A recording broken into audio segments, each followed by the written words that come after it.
We often start conversations with, "What do you do?" as if a job title sums up a person's worth. It's become a reflex, a way to quickly categorize someone, to place them in a mental box based on their profession. But is that really all there is to a person's story? We use it to gauge status, ambition, and financial standing, but is it really the right question? When we ask about someone's job, we're really trying to understand their place in the world, but we often overlook what truly shapes their opportunities and security. The focus on income, what you earn, misses a much bigger story. Income is just one part of the financial picture, and it doesn't always reflect someone's true financial health or future prospects. Income pays the bills, but it's only half the equation. It covers daily expenses and keeps life moving, but it doesn't guarantee long-term stability or freedom. The other half is wealth, what you own. Wealth is the foundation that supports you when paychecks stop, and it's what can be passed on to future generations. Wealth is your house, your investments, your savings, assets that can grow even when you're not working. These are the things that quietly build security and open doors, often unnoticed in everyday conversation. In today's world, the gap between high earners and asset owners is widening. It's not just about how much you make, but about what you keep and grow over time. We rarely ask, "What do you own?" It feels too personal, but it's the question that reveals the real engine of inequality. Ownership is often invisible, yet it's the true driver of lasting advantage. We focus on visible work, ignoring the quiet power of ownership. The things people own, homes, stocks, businesses, shape their lives in ways a job title never could. This essay is about understanding that engine and why hard work alone isn't always enough to get ahead. To truly understand someone's financial story, we have to look beyond what they do and start asking what they own. Meet Sarah, a successful graphic designer earning £80,000 a year. On paper, she's thriving. Her job title impresses, her salary is high. But after taxes, rent, bills and student loans, her take-home pay shrinks fast. She tries to save, but unexpected expenses can wipe out her progress. Despite her hard work, Sarah feels stuck, like she's running on a hamster wheel. Her income gives her comfort, but not real security. If she loses her job, her financial stability vanishes overnight. Her lifestyle depends entirely on her ability to keep working. She's taxed heavily and her costs keep rising. Sarah is earning but not accumulating. The harder she works, the more she feels she's just treading water. Her story is common high income, little lasting wealth. She's building a life on effort, not ownership. Now let's look at Michael, a primary school teacher earning £35,000 a year. Compared to Sarah, his income is modest, but Michael owns his home, bought 15 years ago for £150,000. While he worked and lived his life, the property's value quietly soared. Today, it's worth £400,000, a £250,000 gain, far outpacing his salary. He didn't work extra hours for this wealth. The market did the work for him. This is capital appreciation, wealth that grows passively. If he sells, his profit is taxed lightly compared to Sarah's income. Michael's financial security comes from ownership, not effort. He's on an escalator, rising without running. His modest salary pays the bills, but his asset builds his fortune. Michael has wealth, not just income. Ownership, not hard work, has transformed his financial reality.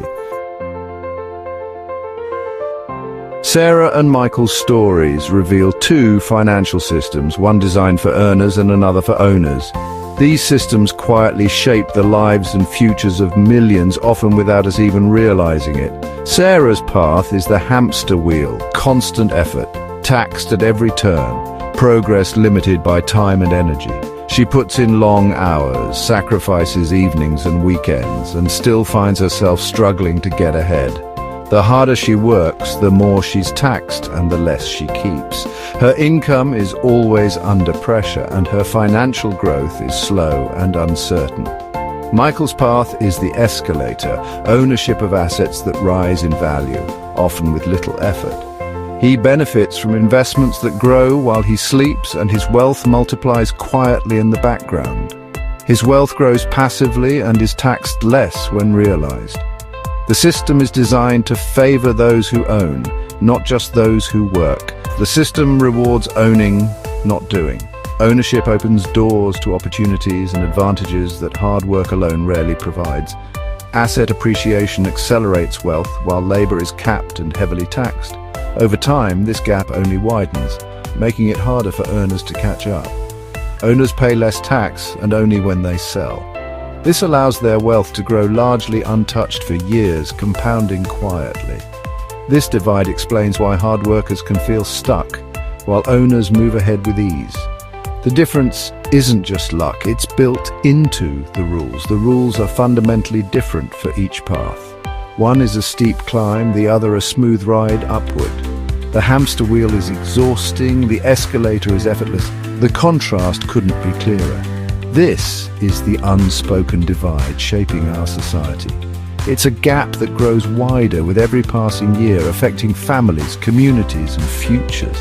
It's not just about effort, it's about which system you're in.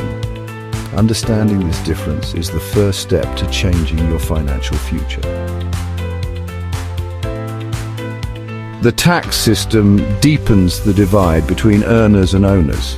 Sarah's £80,000 salary is taxed at high rates, up to 40%, plus national insurance. Her taxes are deducted automatically, funding public services. The system is strict and unavoidable for workers.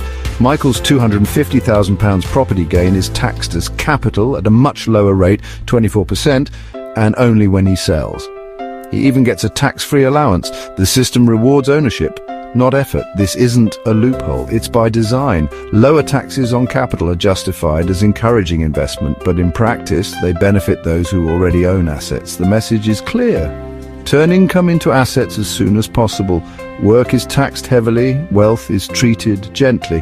This is the architecture of modern inequality. Sarah and Michael's story is global, from London to San Francisco, Sydney to Toronto. What began as a local tale of two individuals is now echoed in cities and communities all over the world. The forces shaping their lives are not unique, but part of a much larger pattern that connects millions across continents. It's not just about property, it's about all assets, stocks, bonds, anything that grows in value.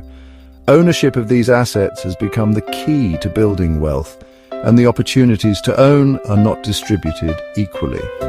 Asset owners have seen their wealth soar, while wage earners struggle to keep up.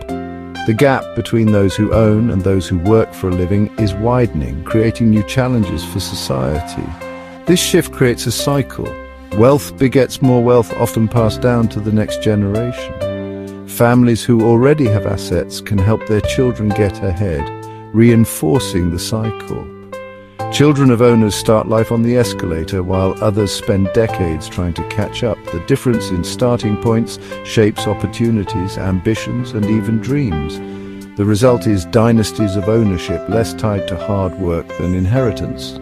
Over time, wealth becomes concentrated and the link between effort and reward weakens. Meanwhile, workers like Sarah pay rent to owners, transferring income upward. Every month, a portion of their earnings flows to those who already have more.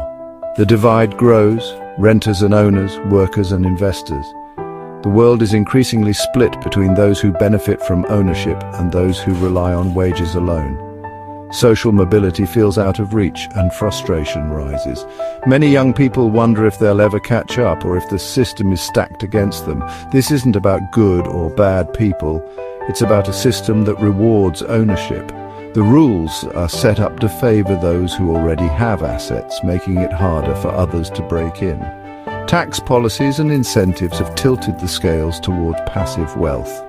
Governments around the world have created advantages for investors, often at the expense of workers. Understanding this is key to grasping today's economic frustrations. Only by seeing the bigger picture can we begin to address the challenges facing a new generation. So is what do you do the right question anymore? It ignores the real driver of financial security ownership. We celebrate high salaries, but overlook the structural disadvantages workers face. The real question is about the system. Why do we tax work more than wealth? Why is owning a home so profitable while working hard often isn't enough? These questions challenge our ideas of fairness and merit.